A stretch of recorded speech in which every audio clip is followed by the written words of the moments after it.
Galleries. Galleries فارسی زبان کا نام ہے. اردو میں اس کا مطلب ہے پھول بکھیرنے والا. گوہر. گوہر فارسی زبان کا نام ہے.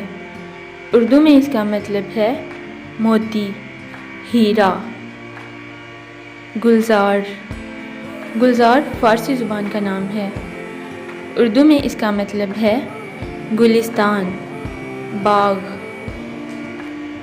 گلبار. گلبار فارسی زبان کا نام ہے. اردو میں اس کا مطلب ہے پھول برسانے والا. گلباز. گلباز فارسی زبان کا نام ہے. اردو میں اس کا مطلب ہے پھولوں سے کھیلنے والا. گل ہاشم. گل ہاشم فارسی زبان کا نام ہے.